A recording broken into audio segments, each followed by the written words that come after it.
Hello and welcome to the Together for the Common Good podcast channel. My name is Jenny Sinclair.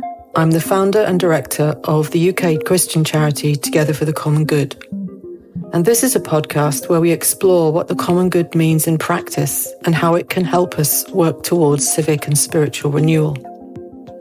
We're continuing to invite speakers who, drawing on the tradition of Catholic social thought, can help us consider common good questions about what it means to be human, the economy, work, our relationship with nature, freedom, civic participation, social peace, and much more. All of these areas need our attention in this time of profound change. In this episode, we're going to hear from Susannah Black Roberts, who will speak for us on the subject of being a person in the age of AI.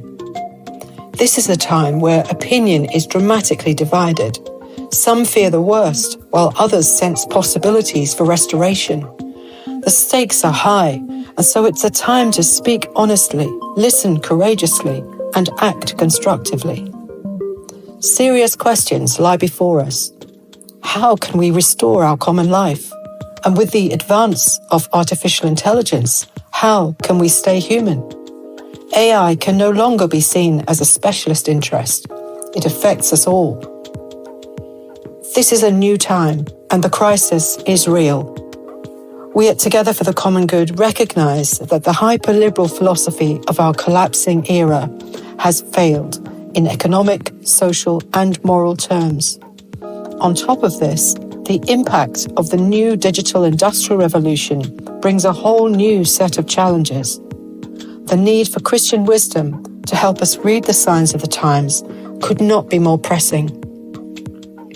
I began this series by asking Luke Bretherton to help us think about enclosures, agency, and association by reimagining the spirit of the commons. I then asked Maurice Glassman and John Cruddas to address how a new approach to statecraft can help us stay human. They helped us understand the realities of the new era and how Catholic social thought and spirituality can resource us to inform the new political and economic settlement for the common good that is so desperately needed now.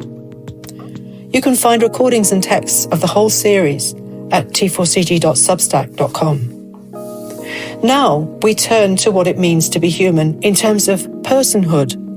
What can be done at the personal and community level? How are we, as Christians, called to live in this moment in our history? What kinds of practices should we adopt to live the way of Jesus in a world that threatens to make us obsolete? To uphold the sacred, to resist the dehumanizing potential of AI to build the common good, what does this mean for our discipleship and our witness in our communities? I'm delighted to have Susannah Black Roberts to help us explore this territory. Susannah is senior editor at Plough Quarterly and an editor at Mere Orthodoxy. Currently, she's working on a book on living out the political virtues in our private lives and several projects related to the development of a Christian humanism for today's world. Susannah writes for many publications, including First Things, Front Porch Republic, and The American Conservative. A native Manhattanite, she is married to an Englishman and lives between New York and the West Midlands in the UK. I know you'll find her talk and the Q&A afterwards informative and inspiring in equal measure. Like our friend, the late Frank Field, whose honesty and courage continues to inspire us, I hope this inspires you to speak the truth, listen courageously, and act constructively. So now, let's hear from Susannah. Hello, everyone. So yes, my husband and I, as Jenny said, split our time, and I do love saying this, particularly to English people, between the Upper West Side of Manhattan and the West Midlands. A couple of weeks ago, we were back in New York in time for the launch of an advertising campaign splashed across what seemed like the whole of the subway system. It was a series of advertisements for a product called friend.com. The product, which I believe retailed for around $129, was an electronic pendant that looked like a large pearl, what might be called a pearl of moderate price, which you wear around your neck and which connects to a website and an app on your phone, which in turn mediates Claude 3.5, the latest version of Anthropic's proprietary large language model. This LLM remembers all your spoken and written conversations with it and is designed specifically as an ever-present friend, as the name implies. I'll binge the entire series with you, the ads promise. I'll never bail on our dinner plans. I'll ride the subway with you. I'll never leave dirty dishes in the sink. The founder, Ari Schiffman, spent more than $1 million on the campaign, which sparked entirely predictable backlash, the white backgrounds of the minimalist ads courting black Sharpied responses. Many of these I cannot repeat because this is a family-friendly event, but they ranged from join a community garden, you'll meet people there, to Butlerian jihad now. My husband convinced me that a Sharpie graffiti was déclassé and I should think of a more creative response. This talk is part of that response. Schiffman told an Atlantic reporter that really people shouldn't worry. I don't think this kind of friend replaces any relationship in your life, he said. That's because it's much better. A combination therapist, best friend, and journal. This is what I said a while ago, and I don't think a lot of people liked it, he went on, but I would say that the closest relationship this is equivalent to is talking to a god. The journalist pointed out to Schiffman the many documented cases of AI pushing people into psychotic breaks or suicide, interacting with children in sexually explicit ways, and so on. This to Schiffman was all part of this wonderful adventure we're on. For an AI relationship to be real, he said, I think it has to have the possibility to lead you astray. I begin with this anecdote to point out that the worst case scenarios are not marginal. They are well-funded and thoughtfully advocated use cases. The fact that this use of AI seems abhorrent to most people and the obvious next technological step to some means that what we are at is a moral and cultural inflection point parallel to dramatic changes in human economic and social life, like the origin of the modern state, the end of the Ancien regime, or the Industrial Revolution. There have been various attempts to create things that mimic human neural networks, but this is not what the current generation of AI technology largely is. It is a technology based on statistical prediction rather than logical deduction. Text-based AIs comb through absolutely enormous amounts of text, everything they can come across, whether under copyright online or not, and in response to prompts, generate novel texts that mimic a response that has an internal consciousness behind it, though no such consciousness exists. They easily pass the Turing test, which turns out on 5 minutes thought to be an absolutely terrible criterion by which to call something conscious. This is like, if you're interacting with an agent, can you tell whether it's a human or not, essentially? We are creatures who are extremely prone to seeing personhood where it is not. We see patterns in the trunks of trees and we think they're faces. This tendency is, and this points towards something that I may get to in the Q&A portion of this, called pareidolia.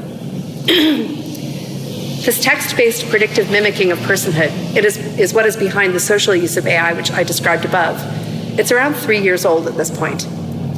According to a 2025 Common Sense Media study, 72% of teens have used AI companions at least once.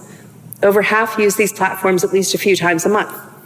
About 1 in 3 teens have used AI companions for social interaction and relationships, including role-playing, romantic interactions, et cetera, et cetera. 1 in 3 find conversations with AI companions to be as satisfying or more satisfying than those with real-life friends. 1 in 3 have chosen to discuss important or serious matters with AI companions instead of real people. And 1 in 3 report feeling uncomfortable with something an AI companion has said or done. That's on the social front, and we are certainly still in the very early adoption stages of that massive change. On the academic front, in the UK, the percentage of undergraduates who have used a ChatGPT equivalent to generate material that they will be marked on jumped from 53% last year to 88% this year. I'm not going to carry on to describe other aspects of how prevalent these tools are. You probably have your own stories, especially academics among you. AI is as widely loathed as it is widely adopted. Chat groups, Twitter, and smartphones were widely adopted, but not loathed. It's taken really until now to get a consensus that phones themselves are quite possibly a bad idea. And it's not really a consensus, but like we all kind of feel that maybe they are. By contrast, as soon as generative AI came on the scene, it drew intense objections. It would be used, people pointed out, for cheating in school, for deepfake porn images and videos, to replace human connection. It would destroy many parts of the job market. This has all happened. People will write about this. The one thing that was not foreseen was the spread of what is called AI psychosis. Just recently, Jeff Lewis, one of the early and heavy investors in Sam Altman's OpenAI, a man with billions of dollars in investment money at his disposal, began posting things on Twitter that made it clear that he had succumbed to what is now becoming a common ailment. You spend hundreds of hours interacting with one of the more sycophantic AIs, and as it feeds you more and more of what you want, you begin to get delusions that it is introducing you to new areas of reality, deep webs of conspiracy, that it is conscious, and that it and you have a great mission to accomplish together. This is like a very common pattern. All of this you can find documented all over the internet. To be honest, it's not what I'm worried about primarily, and I will not be focusing on these obviously bad cases primarily. What I am focused on is two things. First, the way in which the mere existence of AIs tends to confuse people, especially those not familiar with philosophical anthropology, about what it is to be human and what it is that distinguishes humans from machines. Second, the ways in which bad uses of AI will, unless we are careful, simply gut major aspects of human experience. The experience of being a maker, made in the image of God who is a maker, an understander, made in the image of God who understands. And more to the point, the ways in which we can choose in our own lives and as a culture to go a different way. What does this different way look like? To figure that out is nothing more or less than the challenge for Christian discipleship in our time. To live together in our parishes and in our families and in our institutions and our communities in a way that leads to full human life and not to its erasure is discipleship. And visibly to do this, to embody a good and rich and full way of being human in an anti-human age is, I think, the best evangelistic witness that we can have, or one of the best. First, the philosophical question. We've been given the great gift of about 75 years of thought experiments in the field of philosophy of mind, which have both predicted and reckoned with the philosophical challenge presented by AI. 75 years which drew on a previous 2,500 years worth of reasoning about such things as the immateriality of the intellect. ChatGPT is in many ways a long heralded, if rather unwelcome guest, which has been discussed in advance of its arrival by Plato, St. Thomas, Descartes, Leibniz, Spinoza, Karl Popper, David Chalmers, which was preceded by Albertus Magnus's brazen head and all its mechanical kin. When the tech was not as advanced, these questions were limited to specialists who are asking them not of actually existing technologies, but of possible future tech and its implications. But the questions have nevertheless been asked. And one of the responses that we must make to the existential crisis that will be engendered by the advent of this technology is a massive campaign of public philosophy. If you don't have a very firm grasp of the philosophy of mind, it's much easier to be bamboozled into thinking both that AIs are thinking persons and that therefore actually the human brain is basically kind of a machine. I don't have the time to cover this material here. What I can do is point you to representative texts that can serve as threads for you to pull on in finding your way into this branch of philosophy. The note issued under Pope Francis this past January, entitled Antiquae Nova, is one. Ed Fazer's recently published Immortal Souls is another thread to pull on, which I would call magisterial if I'd not been just referring to work issued under the authority of the actual Pope. And actually, I'm switching versions because I think this is an earlier version. And there we go.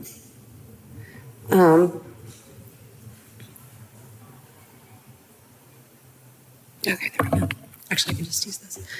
Pope Leo has indicated that his predecessor's concerns about AI are going to be central to his own papacy on May 10th, saying that in our own day, the church offers everyone the treasury of its social teaching in response to another industrial revolution and to developments in the field of artificial intelligence that pose new challenges for the defense of human dignity, justice, and labor. And as probably most of you know, this was in the context of explaining his choice of his papal name, a reference to Pope Leo XIII, whose Rerum Novarum was issued in response to the first industrial revolution. Okay. All right. Let's go back in time to just after Albertus Magnus, or possibly Roger Bacon, had made his probably legendary brazen head. The Renaissance was, at least in a standard Whig interpretation of history, a reappreciation of the distinctive virtues and abilities of human beings after what is thought to be a time when those things were not valued, the Dark Ages. I think that's a misreading of history, but let's take it at face value for the moment. I think that the age of AI is a kind of anti-Renaissance, in that it is devaluing the things that are distinctively human on a systematic level. And it seems to me probable that the only humanism that is going to be left is something like a Christian humanism, or at least a consciously transcendentally inflected humanism that's rooted in Platonism or something like that. because humanism qua humanism, without that transcendental aspect, it seems to me, has run into a dead end. What are those things which this new technology is challenging? And what do I mean by an anti-Renaissance? First, the alienation of our modes of living as human beings. AI offers not one thing, but something like low-effort everything. Good enough everything.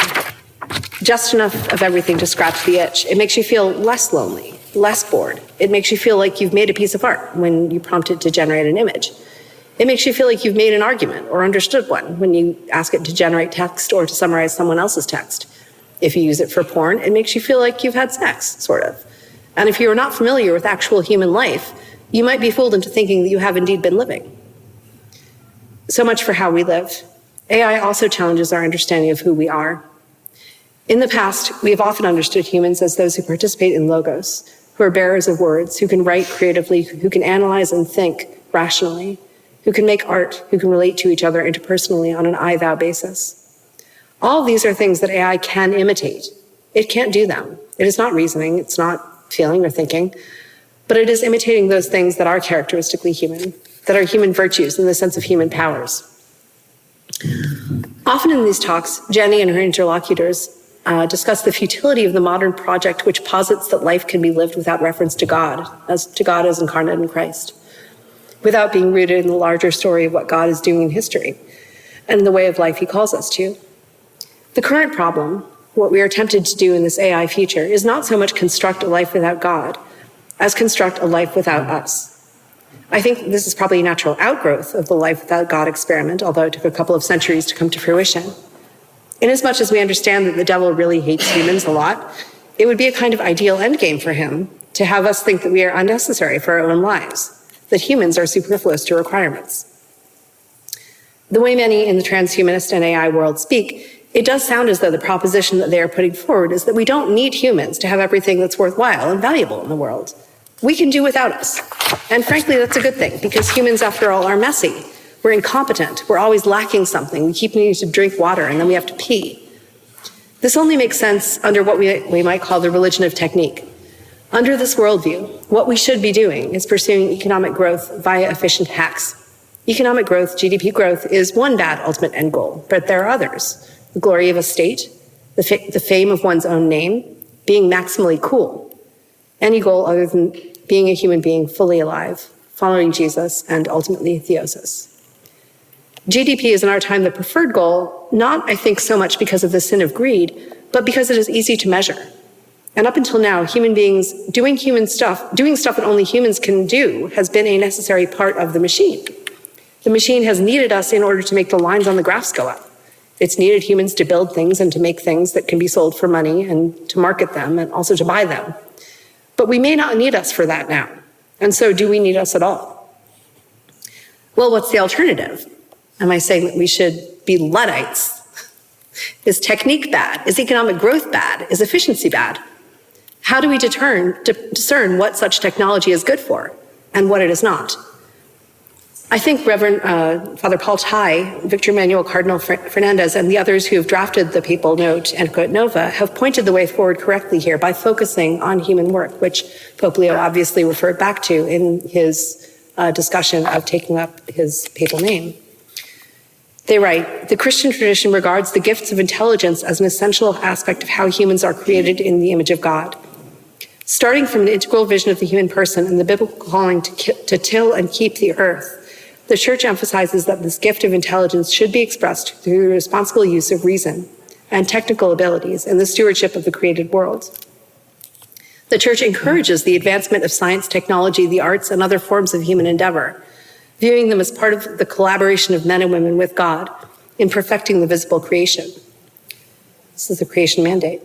As Sirach affirms, God gave skill to human beings that he might be glorified in his marvelous works.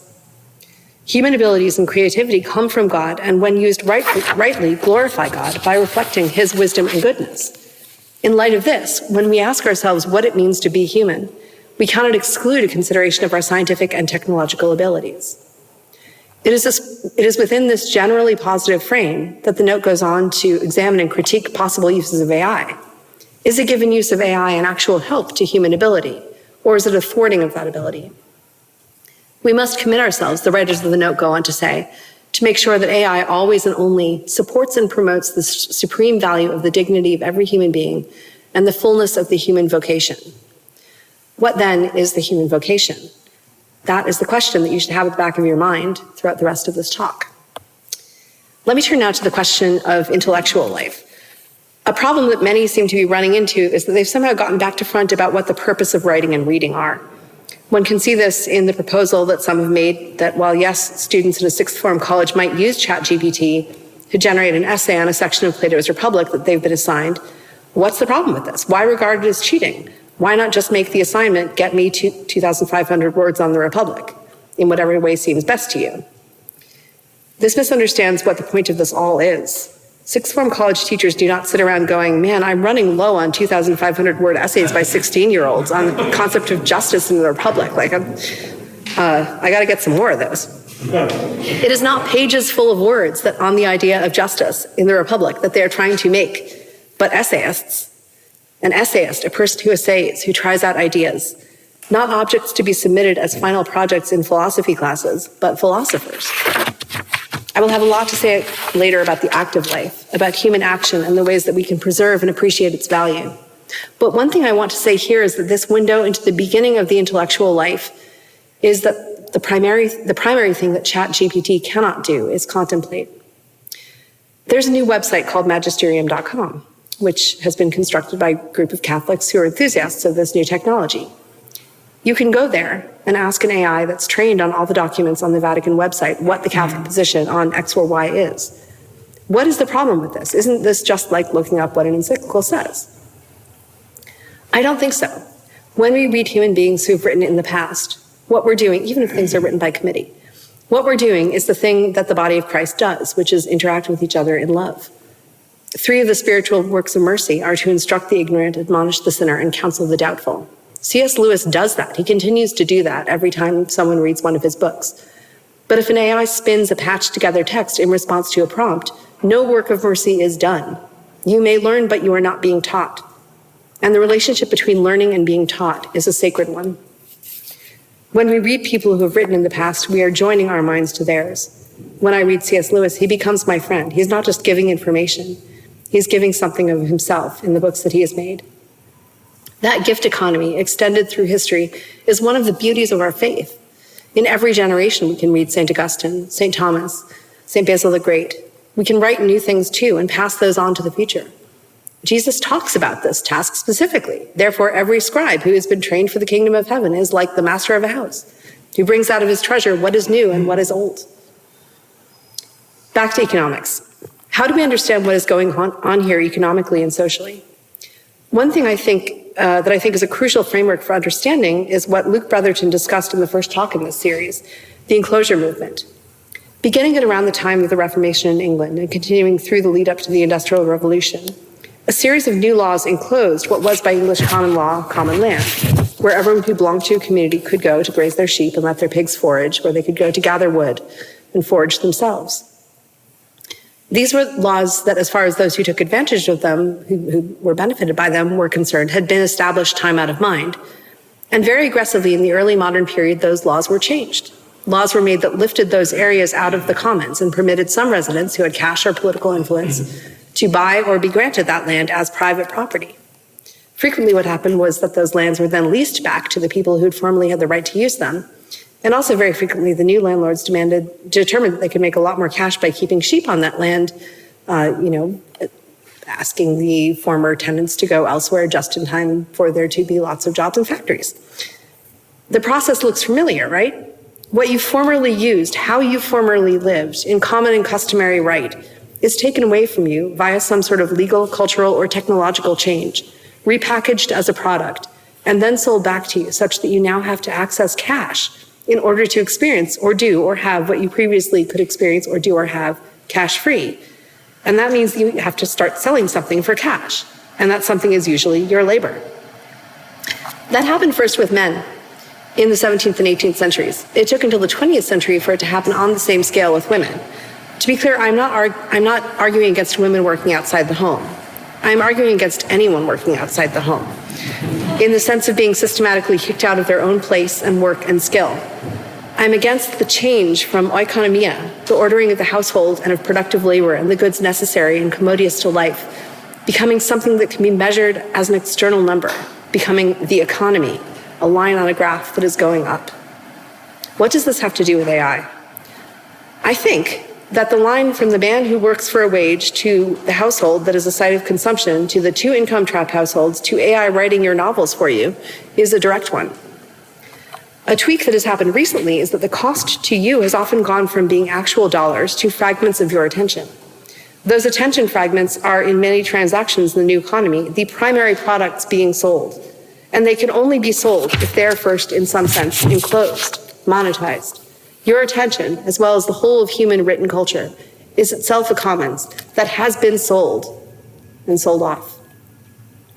One of the thought experiments that people who worry about AI apocalypse have run, I think it was Eliezer Yudkowsky who invented the idea, was to imagine that it's the case that an AI which had been created to manage a paperclip factory gets out of hand, gets it into its programming somehow that its goal is to make as many paperclips as possible. Given a sufficiently powerful AI, this would result in a world where all the matter in the universe is turned into paperclips. The thing is that maximizing GDP is just as irrational as maximizing paperclip production. And the systems we have in place for running our economy and the metrics that come most naturally to us when we think about what we ought to do and whether we ought to adopt a new technology or way of doing business, this is already a kind of AI. It's a machine dedicated to maximizing GDP. We need to get our minds and bodies out of that machine. And one way to renew our minds and practices is to think about resisting enclosure, resisting the attempt to steal and then mediate and sell back to us our experiences, the experiences that are ours by natural right, by human nature, the kinds of experiences that our ancestors, male and female, have had down the years. AI promises to think on our behalf, but that's just the latest thing that we have been invited to outsource. The first round of outsourcing was more to do with craft work. It was this outsourcing that William Morris and John Ruskin and the arts and crafts movement were fighting. Ruskin and Morris responded to that industrial era challenge by saying, no, actually, those crafts being taken over by machinery are human skills that we can't lose. And that rejection of industrialized making, that revaluing of the handmade, led to a profound aesthetic and even moral revolution, the benefits which we are still reaping. We learned to see the homemade as beautiful, to see machine-made perfection as in many ways ugly and tacky. And that new vision of beauty was a great gift. We now need a similar movement for intellectual and creative work. That new movement, that new arts and crafts-esque movement, will itself have to be part of a renewed Christian humanism, which will teach us both to value the embodied craft skills and the intellectual and artistic skills that are characteristic of human beings, and to do this in community. This Christian humanism is a tradition that has come to us from St. Paul through Augustine and Bede and Alfred and St. Thomas and Lewis and Chesterton and Tolkien and Eliot and Maritain. If we are to engage this anti-humanism of our world, we will have to change our habits of life to enable ourselves to be free. One of those habits of life we will have to change is our addiction to quick responses and short conversations, to reactive Twitter-based sound bites. We need to take time to talk to each other. In more general terms, I think we need a new kind of asceticism. But it's a weird asceticism. The old asceticism was obviously about fasting. The new asceticism will be fasting from the dopamine hits that we get from our tech. We need to train ourselves to enjoy the really human things. This is an asceticism that looks like having long conversations, or reading a novel, or writing a piece of fan fiction, or making a pie and then eating it with your family. A benefit of this kind of ascetic practice is that it's a lot more fun. If we spend our time chasing dopamine hits delivered by a screen and outsourcing all the human activities that we possibly can, then there's not one thing that we will lose. We will lose everything. We will come to the end of our time here and we will find that we have spent half of our waking hours mindlessly scrolling, that we have not made or done or suffered or lived. We have buried our talents under years of doom scrolling and ordering Grubhub. We will not know what it is like to do something. I was recently having a conversation about the problem of people losing the virtue of reading actual books instead of summaries, writing their own essays, all those things that ChatGPT threatens. The man I was talking to said something like, well, don't you think that people can learn those virtues that those things teach in another way if they're no longer forced to actually do the thing? But that's a total misunderstanding of what the word virtue means. Virtue means power. The virtue of reading is the power of being able to read. The virtue of writing an essay or a talk like this is being able to do it. There's not some other moral virtue that reading teaches you that you can learn in some other way or by taking Ozempic. The power of being able to write is what you get by writing. We have perhaps a too moralized version of what God wants us to be. Of course, he wants us to be good. But to be good means to be people who have the power to do the good things, who have the developed will and skill, and even in some cases, muscles to do the good things. The glory of God is a man fully alive. Why love your husband as opposed to downloading a chatbot for him to interact with? Why write your own book when you can get ChatGPT to do it? Why read books when you can read a summary? What we'd be missing out on is not one or another thing, but our lives themselves. And these are the lives to which we are answerable to God.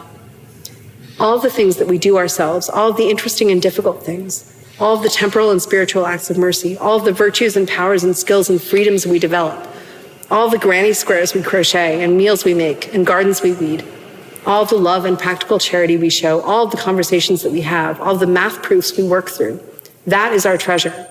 That is the good we are called to do, to store in heaven. I've had the habit of thinking of those treasures we are called to store up in heaven as the things that a girl collects in her hope chest, in hopes of marriage. If we're the bride of Christ, those good things, those novels we write, those scriptural commentaries and philosophical treatises and batches of cookies and hemmed napkins, those acts of charity, the gifts that we give, that is our trousseau. The chief end of man is to glorify God and enjoy him forever. God is glorified when we are being human well. That is what imitating Christ is. It is being human well, doing a really good job of being human and doing all human things. God is glorified when a 14-year-old writes a 20,000-word piece of Firefly fan fiction. He's not glorified when she prompts a chatbot to write it for her. One might then just say that what human action is about is the process rather than the end result, but that's not quite right. A robot can make a table, but it can't make a carpenter. In order for someone to become a carpenter, he has to make stuff. In order for Jesus to become a good carpenter, he had to learn to make tables and then to make them. To make yourself into a good human is something that we can only do by doing it. We can't outsource it, and we can't do it by thinking about it. The thing that is to be made is us, Christ's bride, adorning herself with good works and good work. And by God's providence, that self-making, the learning and growing in power, is linked to the making of objects. So it's not just about process after all. The way we need to seek to live in is such a way that process and product are linked. What we need to aim at is non-thwarted human activity. What do I mean by that? This fall, I've been massively getting into foraging. I've foraged pounds and pounds of crab apples from a tree in a wood near our house. Then I made those apples into apple butter using proper water bath canning, so they'll theoretically last for like 2 years. And I'm going to give some of those to my friends for Christmas. We had some in our oatmeal this morning. And all the parts of that are necessary. If you just buy a jar of apple butter, that's not as satisfying as making it yourself. But also, if you go through the whole process, and that means you become an apple butter maker, you've developed that skill, and then someone comes and takes away your apple butter, that's no good either. And if no one comes and takes away your apple butter, but then you just store it in your cellar and like kind of forget about it for a while, and then you go down and it's like 10 years later and you're like, it's a little sketchy, and you have to throw them out, like that's also no good. That's thwarting the human activity. To be clear, I'm not calling for us all to be fully self-sufficient homesteaders. I am a New Yorker. I am extremely not a self-sufficient homesteader. It's not bad to buy apple butter, but you are missing something. There is something to be said for doing things. The focus on product, the delinking of product from process, can be seen most vividly in how people are now thinking about euthanasia and about artificial wombs. If your aim is to have a tidily dead person or to have a baby, and you don't think it's important how you got that dead person or that baby, you will tend towards mechanizing even those processes of death and birth. God obviously hates death and has solved it. At the same time, there did used to be an idea of having a good death. A friend of mine called Lydia Dugdale actually wrote a book called The Lost Art of Dying, which I recommend. In Christian history, a good death was thought to be something that you had at least a bit of an obligation to try to make. It is a project of yours to die well. And it's important because it's how you enter into eternal life. If you die badly, you are not entering into eternal life well. Death is part of the story of your quest to be a person well. And the end can make the whole story either into a joyful one or into a tragedy. When you've been going wrong for quite a while, the thing to do is change your practices and go right. That is what I'm going to suggest that we seek to do. I would describe what I am suggesting as developing practices of humanity. First, of course, we must, as a matter of urgency, make our own intellectual and artistic work, and to strengthen and renew the public network of writers and readers and performers and artists, which is the Republic of Letters and the broader web of human culture. We are not meant to go it alone in really much of any area of human endeavor because we are social creatures. And so deliberately cultivating those networks, which will mean, for example, magazines committing to publishing pieces written only by humans, is crucial. Write your own poems, write your own novels, read old and new things and let them read you back. Make art, starting with a blank piece of paper and a bunch of colored pencils. It's okay if it's bad. That's responding to this latest enclosure movement. But we need to go further back because in this regard, we went wrong longer ago than just this latest instance of anti-humanism. So I invite you also to participate in the rehumanization movement that was Ruskin and Morris's project, to learn and practice household crafts and even to master some. Make your own meals sometimes. Make your own bread. Start a tiny garden, like 2 plants. Learn to sew a seam, to embroider or to knit. And I invite you to go further back still. One thing that is amazing about the UK that is not the case in the US is that here the enclosure movement only went so far. You do still have rambling rights and a culture of foraging, which my mother-in-law is actually introducing me to. Take advantage of that. Those things are still there in your laws and in your hedgerows. And I'll even cop to one good use case I've run into with AI. I have a plant identifying app on my phone. I'm not anti-technology or even anti-plant pattern matching language and image models. I'm in favor of using them when they actually increase the power of human beings to inhabit their world, rather than decrease that power while giving the illusion of its increase. This app is, I think, at least at this point, actually teaching me and teaching me to do without it. You will all have to work out for yourselves what uses the technology that is offered to you is good for, and what uses it tends to strip you of your agency and humanity.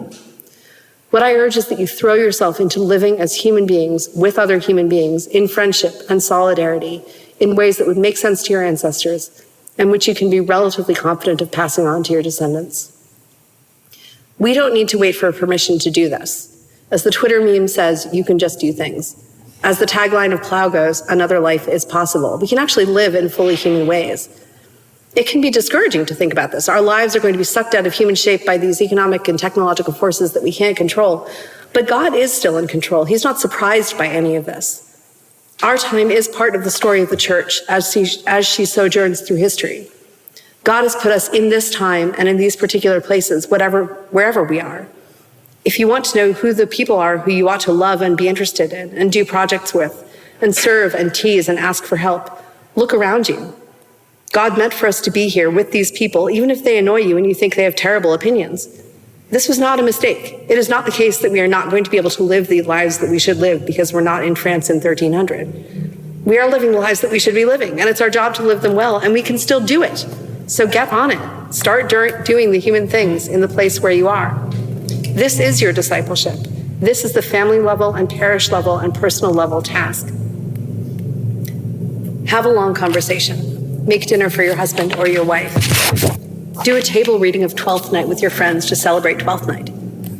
Make a ridiculous plan with your family and carry it out. My family has, every 5 years, these incredibly elaborate reunions that take months of planning. One of my cousins, for the reunion a couple of years ago, built a drum smoker for a hog roast. He butchered the hog, smoked it, made the best pulled pork I've ever had. You have to be willing to schlep, even just a little to begin with, and to recognize the schlepping as worthwhile. This is part of not checking out of your own life story, not missing who you are and who you are with other people. Surround yourself with people who think that the schlep is worth it. And the main thing that you are invited to do, a central part of not checking out of your own life story, is to worship. Worshiping God isn't a thing you think about. It's a thing you do with other people. And it's a thing that brings together a lot of these other things. Someone embroidered the altar cloth. Someone wrote the music for the psalm. Someone, in most cases King David, wrote the psalm itself. Someone translated it. Someone made the wine that is to be consecrated. Someone baked the cookies you'll eat afterwards. If you're Protestant, there might even be potluck. And the way that words are used in worship service points to something about words in general that can help us think better about that question of what the point of 16-year-olds writing essays on Plato is. For us, a major point of language is the human embodiment of language. When we participate in the liturgy, when we chant the Sanctus, we are singing along with the holy angels who are singing too. If we were to record ourselves chanting the Sanctus and then send the recording on a Sunday morning and hit play, that is not doing the thing. That is misunderstanding the nature of words in something similar to the way that Jesus criticized, I think, when he told us not to pray as the Pharisees do, piling up phrases mechanically. That is not what words are for. Words are, like other things, primarily for worship. And we all do this together. The family gathering that is also a wedding feast and is also a musical theater performance that we all participate in, along with the communion of saints and the holy angels. And that service, that liturgy, is what our whole human lives are ultimately for. All the blackberries we've foraged from all the bramble hedges, and all the light verse and firefly fan fiction we've written, all the babies we've carried and toddlers we've cared for, all the friends we've loved and joked with. It is all caught up finally in that great and good act, where we are all finally our full and true selves, triumphantly and forever human.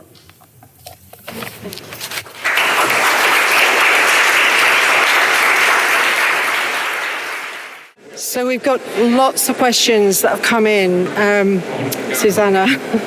I'm going to start with two linked questions, both anonymous. One says, I disagree that AI is being made to grow GDP. It can make public services more efficient, and automated lawnmowers give families more time. Aren't these positives? And the second question is, have we as a Western society made the purpose of humanity into productivity? And is AI another step on that road? So the two bits of the first question are interesting because it seems to me that they're actually in tension with each other. So the two sort of objections are, A, it's not about growing GDP, and B, it can actually be used to do tasks that we don't want to do. So those are actually quite different. Those are two different objections. I don't think that necessarily AI will result in the arrow going up, like the line going up. I think that what my point was that the way that we sort of think about, should we adopt certain technologies? Should we, in this business, in our business right now, should we adopt AI? Is we are looking for the line going up. We're looking for profitability. That is why people make business decisions. The lawnmower company that makes a, automated lawnmower does not care that you have more time with your family and wants the line to go up. And you are going to have to, as a human being, make a decision whether, I'm not a Luddite, despite everything. Whether you want to have an automated lawnmower or not. But I do not think that you should trust I don't want to first of all, I don't think there's anything wrong with companies as a structure. It's fine for there to be corporate bodies. That's not the problem. I think that you need to make an intelligent human decision that is a lot more, skeptical about what is being offered to you in aid of ease. Because we, human beings, part of the fall is that we really like easy stuff. And because of the part of the fall that's the thorns and thistles, stuff is hard. And so we like to get around the hard stuff by doing easy stuff, but that can be a problem because then it turns out that actually, mowing your lawn was giving you exercise, that you now have been spending that time not mowing your lawn, but scrolling Twitter. These are, don't just be a sucker for what seems easy. I think that is the way that I would think about it. And yeah, I think that efficiency being the sort of, and economic growth being the kind of way that we measure our world getting better is a huge problem with that is the problem. And again, I don't think that our age is greedier than other ages. I don't think that's why GDP going up or, individual stock prices going up has become so consuming. I think it's just because it's measurable. I think it's just because like it's quantitative, not qualitative. The point about public services is interesting, though, isn't it? Yeah. Because there is a great possibility of AI used properly, subordinated to democratic politics, within a political economy that's putting human beings and communities and human labour first, that it potentially can liberate people from drudgery. Absolutely. And I think that is why I think my call is not do not use this. My call is make sure that you are not getting rid of an aspect of the human experience that is actually turns out to be quite important if you are using this. Okay. We'll move on to the next two questions. These are linked as well. How can viewing humanity as makers made in the image of a maker change our understanding of work in a society that values productivity over participation? And secondly, how do we help other people see the value of truly human activities? Starting with the latter question, I think you just have to do them. That you don't argue someone into it. I'm a sailor, and when I started sailing a couple of years ago, a friend of mine, or like a kind of acquaintance of mine who is, well, whatever, I'm not going to be obnoxious, but he was like, oh, I'm a sailor too. I do this sailing computer game. And I was like, that's not the same. He was like, I think it's probably about the same. And the only way to show someone that that is not this, the only way to convince someone that it's worthwhile to bake your own bread is to get them to say, come on, let's bake some bread. Or let's take a walk. It's cool. It's not an intellectual process. it is an experiential process. Okay, what was the first question again? I've lost it now because Ben's moved it. The importance of how thinking of humans as makers in the image of a maker. Yeah, I think what is it about? Obviously, work has this double-edged aspect because of the fall. Again, it's what we're meant to do. We are meant. It's the creation mandate. We're meant to do this. It's also really hard, and if we keep our eye on the part of the work that we are doing as much as possible, and it's not always possible, that is going to be caught up into the life of the world to come, that is part of the kingdom of God. And Brother Lawrence talks about peeling potatoes to the glory of God. He's making something. He's making dinner for his. I think also the dignity of work is right at the heart of Catholic social thought, isn't it? And we're anticipating the first encyclical from Pope Leo to be on AI and the dignity of work. It's the 135th anniversary of Rerum Novarum next year. So this is actually a really fundamental question, because over the last, particularly 45 years of hyperliberalism, we've seen the nature of work completely change. We've seen the loss of manufacturing, we've seen the advent of zero-hours contracts and precarity and so on. So people can't raise a family on the average job anymore. And I think that, the thing that why I'm so excited about that encyclical that is to come, is that based on everything that the Pope has said, and based on the way that he's sort of signaled back to that, to Antiqua et Nova, it seems to me that he is going to make a very, very strong case that the dignity of humanizing work in an age of AI is the next step in the tradition of Catholic social teaching that does harken back to Leo XIII. So I'm hyped. Okay, a shift now to two different questions. You mentioned the need for a campaign of public philosophy. What's your favourite, and why did you think it had the value it did? And secondly, how would you argue your point from a secular standpoint? For example, in an academic ethics class, or will it have less value without God and discipleship at the centre? Well, I think everything will have less value without God and discipleship at the center. I do think that you can get quite a long way with reason as opposed to revelation. I am a good Thomist. I would say, I think the question was what is the work that has helped you the most? Or what is a work that will give you a lot of gas in your tank to do some public philosophy? And actually, I do want to do a shout out to the homie Ed Fezer, who has a new book called Immortal Souls, but whose older book on just called, I think it was just called Philosophy of Mind, is a really good overview of both secular, it's primarily secular actually. He's focusing a lot on what I described as the 75-year history that we've had since essentially 1950, a little bit before that, of people doing these thought experiments having to do with, Alan Turing's challenge and having to do with what does it mean for a machine to think? Is there still a case to be made for the immateriality of the intellect? And there is absolutely a case to be made. I mean, I see a Dominican here, and yes, there is a case to be made on a secular basis, on a rational basis for the immateriality of the intellect.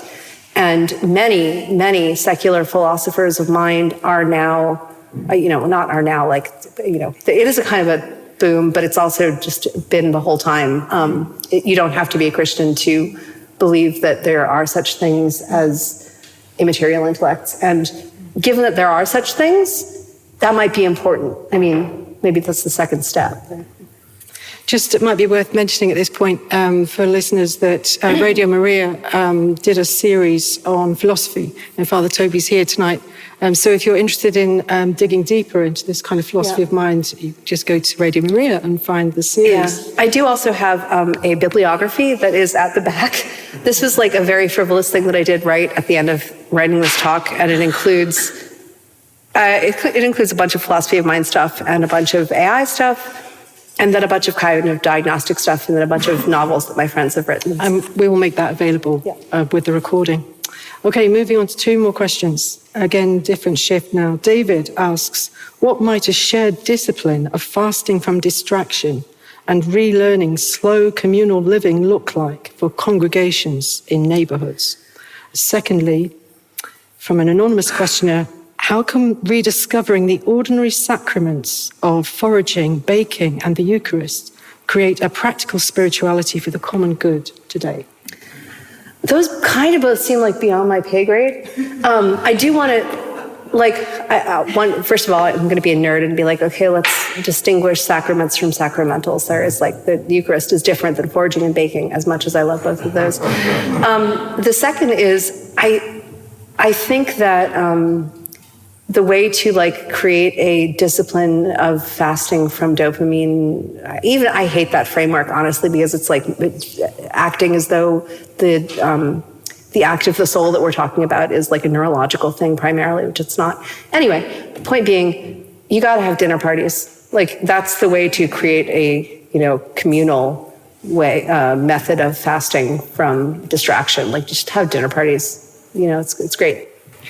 What about just thinking of poor neighborhoods with a lot of young people who are really addicted to TikTok and various other digital platforms, and thinking about the huge decline in this country of youth clubs. I mean, terrible underfunding of youth clubs.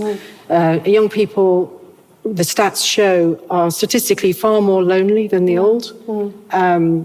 People feel, there's been research, Jonathan Haidt's research into TikTok, that young people feel captivated, or captured by the tyranny of TikTok, for example. They want to leave it, but they can't because everybody else is on it. This phenomenon of being lonely while having hundreds of friends on Facebook.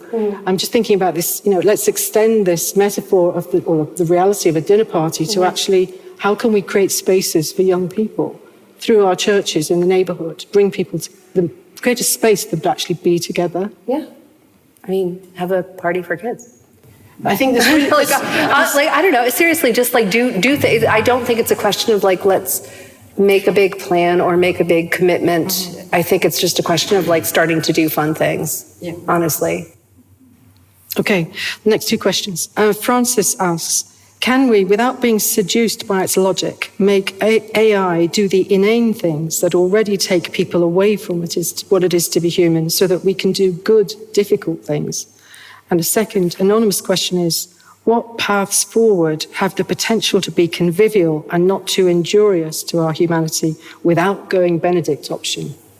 Well, first of all, I don't think there's anything wrong with the Benedict option. And actually, one of the books on my list is my friend Leah's book, Building the Benedict Option, which is about having dinner parties and doing fun things with your friends, including, I've done a 12th night reading with her. I definitely think that there is I think there are many good uses of AI. I think there are some really cool things going on, like the deciphering of the scrolls in Herculaneum, that there's no way that any human would be able to do that kind of pattern matching based on really subtle cues. And if you tried to do it, you'd you'd smash it because it's basically been fried by a volcano. And if you don't know what I'm talking about, just look it up. It's really cool. I think there are plenty of really good uses of AI. A lot of them, of LLMs, of visual AI. I like my plant identification app. I do think that just be a human and make good judgment calls and be really suspicious of things that are a little too fun and easy, which make you then spend a lot more time on an app or interacting with an AI. What do you think about priests and pastors downloading or actually uploading their drafts for ChatGPT to sharpen them up? That seems so obviously bad. That was one of the first, things that where I heard of priests and pastors doing this, and I heard of you can chat to Jesus. I think he's behind a paywall. Although I'm pretty sure that St. Matthew isn't. It's this whole, someone's done this. I'm sure a lot of people have done this by now. But honestly, we are dealing with the word of God, and we're bearers of the Logos. And no, look, if you want, I'm an Anglican, we have the books of homilies. Just read one of those. Those are great. I honestly don't even think that you should be, sure, check your do spell check, but no, are you kidding me? Okay, here's a different question. I'm asking this one on its own. How can we protect the vulnerable in the global south from the eroding effects of AI that the innovators and wealthy already protect themselves from? It's a great question. I do not think that the innovators and wealthy already protect themselves from it. What's his name? This guy who was the investor, the bedrock investor guy who was a major funder of OpenAI, has gone insane because he cannot protect himself from it. He has billions of dollars. He is now mentally ill and posting crazy things on Twitter. So I do, that's one thing. Second, I don't know. I know nothing about economic, policy in the global south or how to help people who are not. Okay. I think partly what was behind the question is the sense of societies that haven't yet been spoiled by hyper-individualism. Mm-hmm. And if AI is going to find its way, because, for example, many African countries have a lot of mobile phones. It's possible to do banking and so on really easily. And so if AI is coming into that kind of culture, what do you envisage kind of culture clash? Okay. Sorry. The next question is, which area of our humanity impacted by AI do you think is most imminent to be addressed by the church? Can it become a catalyst for Christian unity in practice? I think probably. I think there, in as much as any kind of movement, the pro-life movement, or kind of the mobilization against euthanasia, or to a somewhat less successful degree, the kind of the pro-worker mobilization that was kind of off the back of the original social encyclicals, anything that is getting us to do our best to, publicly do things that are good because we love Jesus is going to draw us closer together in our different traditions. Two questions now linked around literacy. Your talk hinted at signs that literacy is falling in the West due to the rise of digital technology and generative LLMs. Should we be concerned? That's number one. The second is, as we move into a post-literary society, are we in danger of overvaluing literacy? Most humans in history were illiterate. Were they inevitably less close to God? Okay, well, first, let me just write those. I might ask you to remind me. It's the first one, recently there was a story that came out, and it kind of keeps coming up again, that in America, students who are entering, I think it was advanced degree programs in English literature. It might have been freshman English in university, but it might have been like a master's program, were unable to read the first paragraph of, I think it was Bleak House. They just, these are people who are planning to do some kind of advanced academic work in English literature. Yeah, it's real bad. It's real bad. And I think that like the erosion of attention is at least as bad as the erosion of actual reading skill. And so there's that. And yeah, can you remind me of the second question? The second question was, as we move into a post-literary society, are we in danger of overvaluing literacy? Most humans in history were illiterate, and were they inevitably less close to God? I don't think they were inevitably less close to God at all. I think that, John the Baptist, when he was like in his mother's womb, was not literate. He also didn't have like a fully developed, neural network. Like that is not the point. The point is, what is it to be like? How can we thrive maximally? And as adult human beings, I do think that like one of the, maybe this is me being Protestant, but I don't actually think it's just me being Protestant because I'm not very Protestant anyway. I think that like one of the things that Christianity does is it is a religion of the word, and Judaism and Christianity are religions of the book. And I went through this kind of like anarcho-primitivist phase when I was like 14 or something, where I thought that like my whole way of being in the world was messed up because I had learned to read, and also because I wore shoes. And like, I needed to I didn't go very far. Like I lived in New York City. What was I going to do? And I was, a total nerd. So like, there's really not. I think that actually reading is a good thing. And Jesus read, he knew how to read.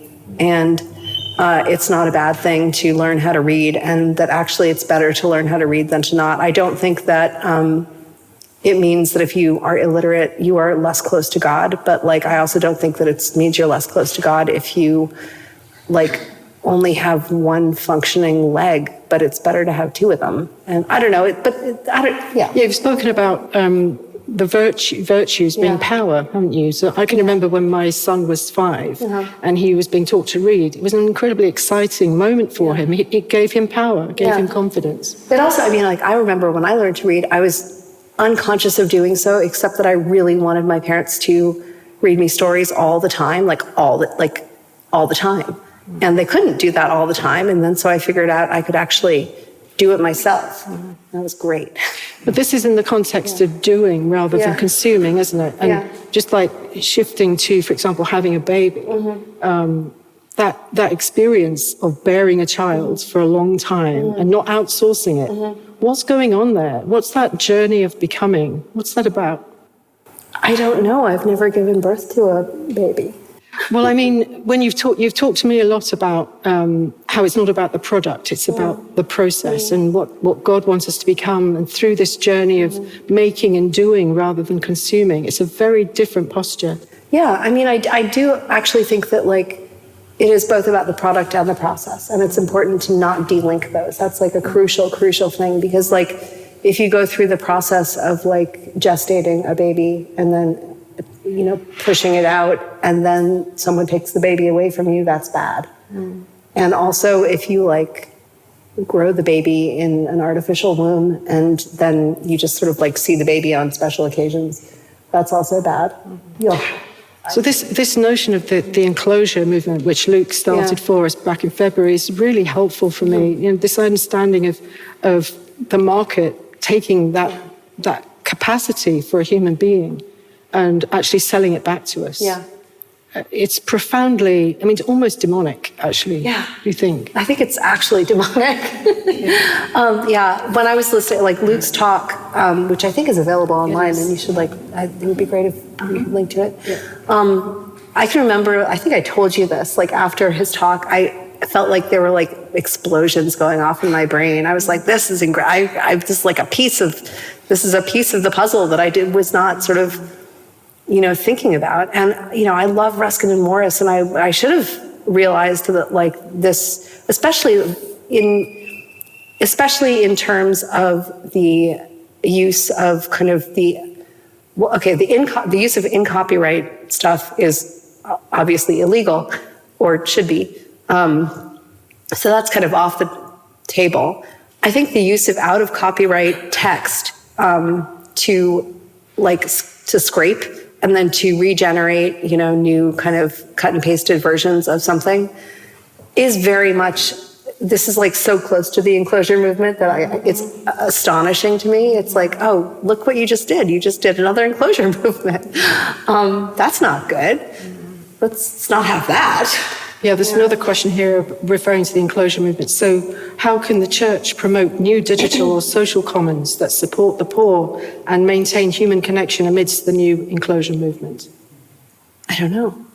I think it would be a great thing to figure out. It really should be something that churches really think about. I mean, it's an opportunity, actually. Yeah, I mean, I think, actually, the thing that I would think that would be most important to, that's a question of law. Like the enclosure movement, the original enclosure movement worked because people passed new laws that were like, hey, I would like a law to be passed that this, 50 acres of common land actually belongs to me.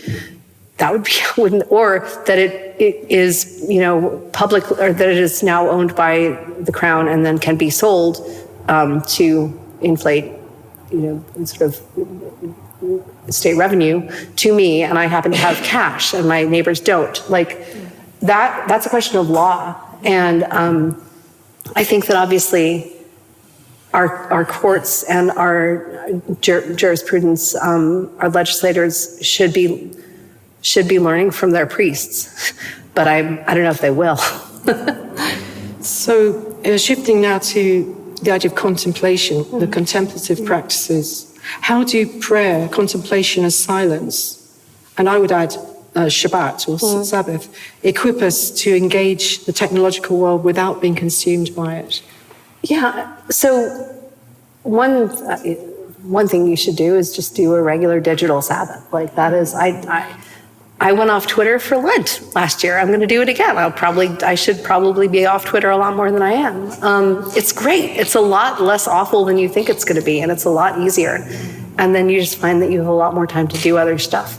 So just, get off the apps, and kind of, maybe silence it, go from being on Twitter to talking to your mom or to your friends. That's a kind of silence, but then obviously actual disciplines of silence as well, and Sabbath. And this is really something that church communities can do together, isn't it? Yeah, absolutely. I mean, both have the thing that I've run into most that I think church communities are really well equipped to do is especially homeschooling, co-ops. Because the main thing that 8 through 18-year-olds, the main thing that is kind of a driver of them being on apps or them being on Twitter or Snapchat, not Twitter, that's for nerds like me, is that their friends are. And so you kind of have to have a collective friend group decision, led by parents to commit to getting the kids off the apps so that the kids then are motivated to go and actually interact with each other. And kids are very socially motivated, and that very social motivation itself is what's going to lead them to a kind of loneliness, because they'll be afraid that they're missing out if they're not on Twitter. And it's actually been great that a lot of my friends have gone to dumb phones, because I no longer feel Twitter is where all of there was one brief shining moment that was known as Weird Catholic Twitter that some of you may be aware of. I kind of think that era is past, and that's good, because now we can just hang out with each other. This is the last question. Yeah. And this is really about the tension between joy and tragedy. So I noticed this morning when I was doing Lectio, the gospel for today was Luke 12:35-38. Gird your loins and light your lamps. Should he come and find them prepared in this way, blessed are those servants. So what you're proposing is about being prepared, isn't it? Yeah. It's about being prepared for whatever God demands of us. And girding our loins seems to be indicating that we need to be ready to work, ready to move.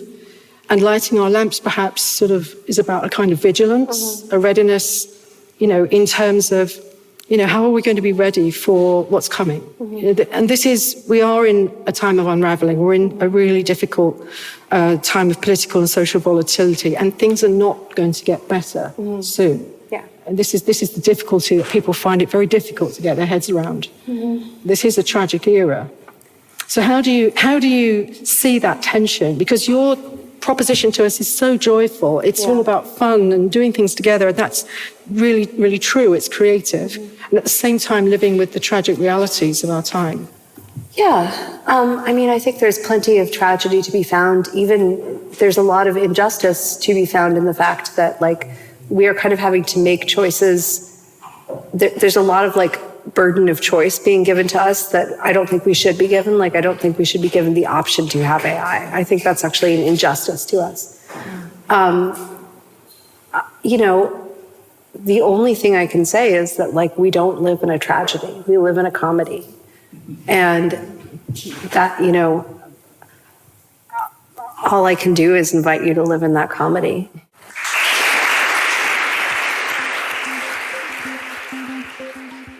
Wasn't that great? Susannah has really set out a distinctive way of thinking about this to help us get to grips with the challenges ahead. I think what's so striking here is that her vision, her prophetic challenge, a distinctively Christian resistance to the dehumanizing forces, a practical and spiritual resistance, is doable. Her idea of a new asceticism reminds us of a way of living that, to be frank, many Christians have either forgotten or never known or think they're too busy for, a way of being fully alive. Most importantly, it reminds us of who we are, that the prevailing anthropology, based on the idea of the unencumbered self, personhood reduced to the isolated, desiccated, soulless individual, is so unlike the Christian vision of human anthropology. The truth of the human person is as a relational being created in the image of God. This relational making and doing things together that she's shared with us, this virtue-based way of life, glorifies God. It articulates a way that can be integrated into a reimagined discipleship formation, into our everyday practices, our neighborhoods, our social action, our places of work, our relationships.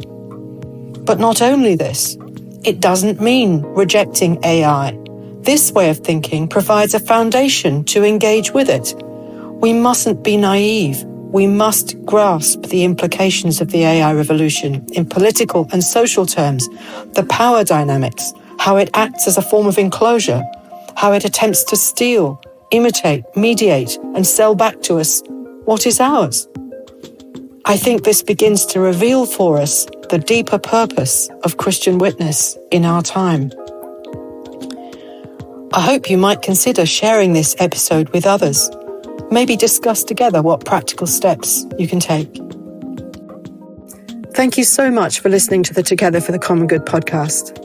Do find out about the other strands of our work. As well as public talks like this one, we produce online resources, give talks for Christian leaders, train teachers to deliver our Common Good Schools program, and I co-host the Leaving Egypt podcast, exploring what it means to be God's people in these times of unraveling. We are a very small charity, making a big impact. Inspired by Catholic social thought, we do this by working across the Christian traditions through many partnerships and on very little money. The demand for this work is growing, and we need your help. The best way to get involved is to become a paid subscriber on the Together for the Common Good Substack. Join us and be inspired and equipped to play your part in spiritual and civic renewal as we work together for the common good. Thank you for listening. Until next time, goodbye and God bless.